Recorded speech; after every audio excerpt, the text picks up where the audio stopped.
Okay, welcome to another episode of Hashtag Agency Life. And on today's show, we have the handsome Mr. Jason Vance. Yes, It's and the beard. it's the beard, isn't it? That is a beautiful beard. I kind of want to reach through the screen and just stroke that beard.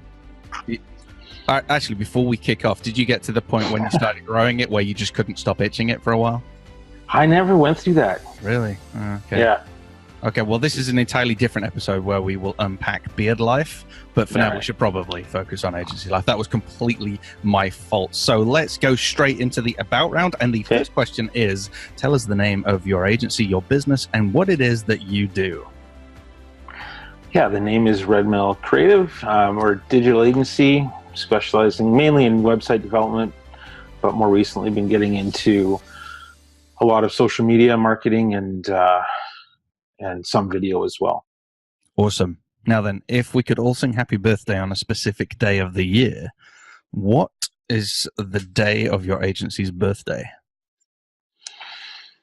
That's a good question because I went through a name change in 2007. Okay. Because I didn't like the old name, and I actually don't know when it really started, but 2007 was officially the year of my new name, but I think 2001 or 2 was when I started my first business with my name. So you basically started the agency at the same time as the iPhone was released, which is kind of scary. So you're 11 years old. Is scary. Yeah, and iPhones just are like life now, aren't they? So, or smartphones are. So it's like I can't even imagine what 2006 was like with your BlackBerry or whatever it was that you had. I had a BlackBerry too. I love that phone. All right, let's go into the setup of your agency then. So we've learned that you're 11, roughly. You look great for 11, by the way, mate. But let's talk about the setup of your agency. How is your agency structured? So how many people are in your team, and how do you structure that? So right now I've got a full-time virtual assistant living in Manila. He helps with design, branding, web stuff, and I've got a part-time web sort of dev person here locally that I work with. Yeah. And then I got a full-time social media manager that does all my social media locally here as well. That's but awesome. Technically, nobody works in the office. It's just me. So everybody works out of their own house. Yeah. Well, that was going to be the next question. Do you have an actual office, as in away from the home, or do you have an office there, and is everyone working virtually, or are they coming here now and again? We meet at Starbucks a lot and local coffee shops, but basically I have my home office kind of away from the house a little bit, and then everybody else works in their home as well. I like the idea of meeting up in a Starbucks, because if you add up the coffees and that, it's actually probably cheaper than rent. So you all work from home, and then now and again you have the official company meetup in the Starbucks for a few quid. Or sorry, a few dollars just to support you guys.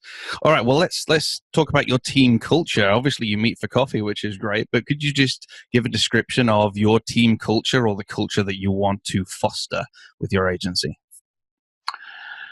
Yeah, so one of the things that I try to do with everybody is ask them like what they want to learn and get out of it. So like right now, the girl that I'm working with has actually started her own sort of meetup group, and I'm helping her figure out how to monetize that and turn that into something that she can actually eventually do full time. And so that's sort of something I try to do with everybody. Right now, the guy that is also working locally with me, like we're talking about actually coming together, and him even maybe taking over my business while I work on a side project that's taking off at the moment. So the goal for me is just empower everybody, give them all, like help them do what they love. And if that even means like sending them off to find something different, then that all be it. And that for me is pretty big piece of what I love doing and who I am for sure. So even the guy in Manila, like I ask him all the time, like, you know, what's your dream job and how can I help you find that? Don't want to lose them, but you know. Sure. But at the same time, you might gain some amazing loyalty as well because you're helping people out. And I love that, the concept of empowering people, helping them get to that next level. You're a part of that journey, and they may or may not stay with you, but you've been able to bless them and encourage them and help them. And it's going to come full circle, mate, I'm sure. When they're millionaires, they're going to be getting you involved. Yeah, exactly. All right. Well, you mentioned your mission, and I would love to know, do you work in any particular industry or niche? Not really.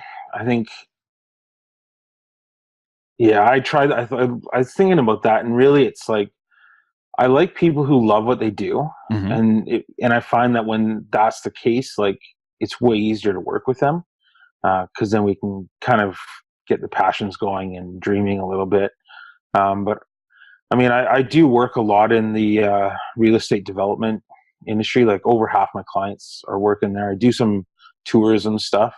Mm-hmm. Um, almost all my work comes out of relationship. So people just get to know me and the work I do, and they come to me and we figure out how to speak their language and design and work for them and what they need, and that's kind of what I've done. I've never really niched down.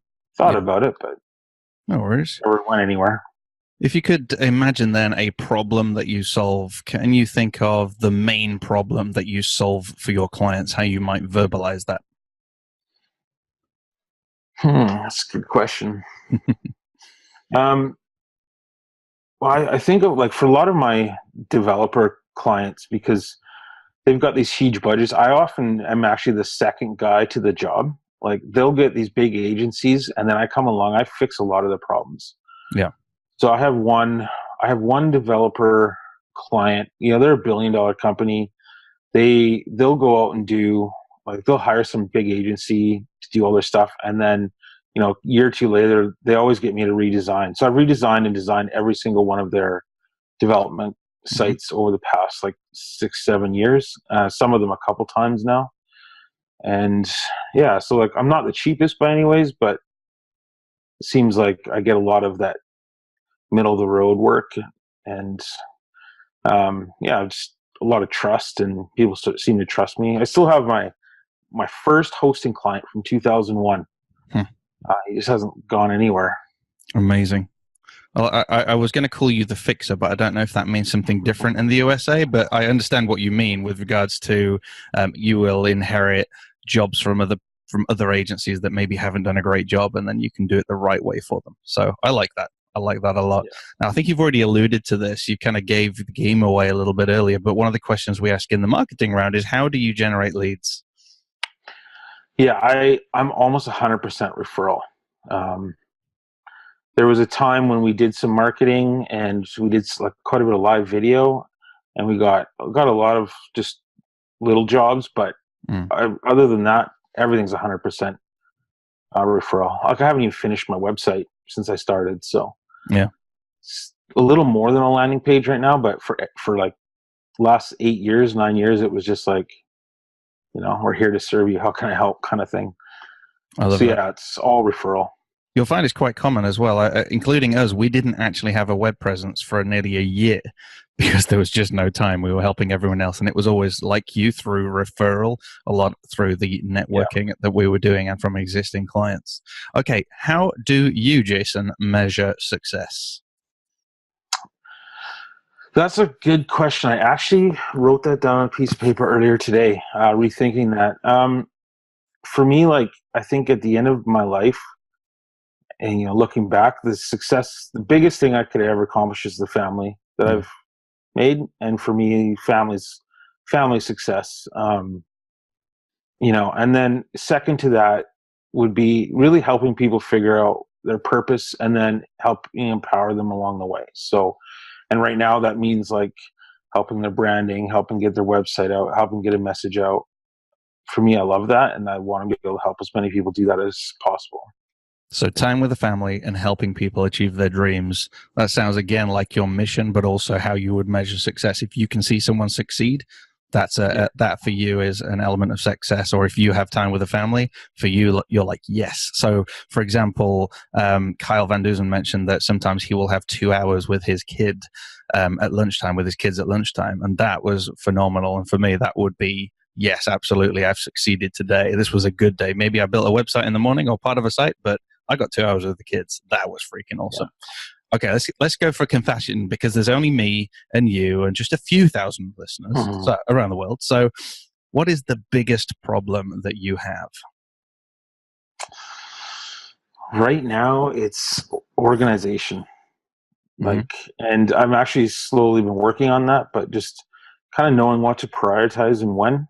And even with working too much, and just so tied with that would be like scheduling and sort of just the all around chaos of being the boss and deadlines and all that. I think that's a common problem, and people should know this is 1 a.m. for you and it's 9 a.m. for me, and you're out walking your dog just a few minutes before this call.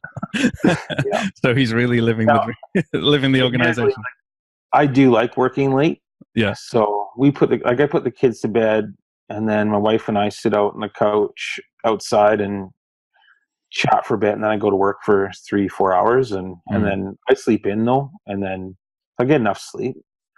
And then I pick up in the morning, and then it's just sort of what's worked. We got 6 kids, so the house can be pretty crazy, and it's quiet at night. You have a lot of respect for me with 6 kids. We struggled with just the one around the house. Well, let's talk about well-being then, especially because you're saying you get that sleep, etc. You've got the large family, but you are also busy. That's one of the biggest problems you have, kind of trying to organize everything. So let's talk about well-being, and how do you personally switch off, especially from your agency? Yeah, I don't know that I know how to do that very well. I love going out to movies. I'll go by myself, or whoever's around to join me. That for sure gets me to switch off. My new favorite thing I've been doing is taking the dog for a walk. But first, we stop by the local pub and grab a beer together, and then we go for a walk, and that's helped a lot. Beer in the bowl for him as well. Yeah, exactly. Yeah, it's a dog-friendly pub, so that's awesome. Yeah, no, because I actually really love what I do, and I don't I'm always thinking about it, and so yeah, switching off it doesn't feel like a burden to me. Now, I don't think about client projects all the time, but I think about the dream and what I'm trying to accomplish. I don't know if I'll ever be able to switch that off, but I do enjoy. I do try to take time. I do take quite a bit of time for myself. Yeah. Even just to go write. I journal a lot. Go for coffee with people. I try to go for coffee a few times a week. Being at home in my office, it's good to get out and just meet with local people who do what I do, or just random friends and chat. So been pretty good that way. Totally agree. When you do love what you're doing, as long as whatever you're thinking about is kind of building you up and edifying you, then I don't think it's a problem. You did hit the nail on the head, though. What you don't want to be doing is thinking about client projects when you are chilling in the pub with your dog. So I think your way is to go out of the office and go and do something nice. And it may be that you're still thinking about the dream, which is cool because that's building you up, but you're not sat there thinking, right, how can I schedule the next client project in, or how can I generate more leads? Because that is a drainer, at least in my experience, if I'm out still thinking about that. And my wife can tell when I'm thinking about it, because you go like, what's wrong? What's wrong? You're off. Oh, yeah. When I'm stressed, my wife knows. Exactly. Going on dates when I'm stressed isn't fun. So I'm asking everyone this next question because it's something I'm really struggling with, and it is, how do you stay healthy or try to stay healthy? Because we are very often chained to our desks.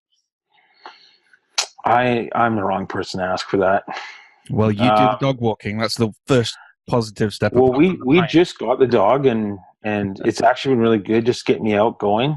The dog for a walk every day. That's been really good. And actually, one of the reasons for getting the dog was to get me out of my desk, because I knew I needed to change that. I tried the keto diet not long ago. I actually really enjoyed that. But it's getting up, not sitting all day is a challenge. I don't have a really good answer for that one at all. And me neither, which is pretty much why I'm asking everyone. So I think you've hit the nail there. You've got the dog walking. We mentioned in another episode how important just a 10-minute walk a day is actually very good for people's health. So it's something that I've been trying to do, although literally since I said that last time 3 days ago, I have not had a 10-minute walk for the last 3 days. So still struggling. Hashtag the struggle is real. But hopefully an agency owner is going to give us that gold nugget of wisdom at some point on the most amazing way to stay healthy. A lot of it is mindset for me, just thinking of going to the gym, and I've already given up. Okay, so the last question, and then we will let you go, mate, is if you could name one tool that has been essential to your agency's success, what would it be? Right now I'm really loving Trello. And it's kind of my brain dump. Lets me move parts around, and that with Zapier together has actually been a really good tool for me. Mm-hmm. Is that something you use personally to manage yourself, or is that something you're using to manage the whole team on projects? Everything, like my personal stuff. Even like we use it for the house with my wife a little bit, plus project work.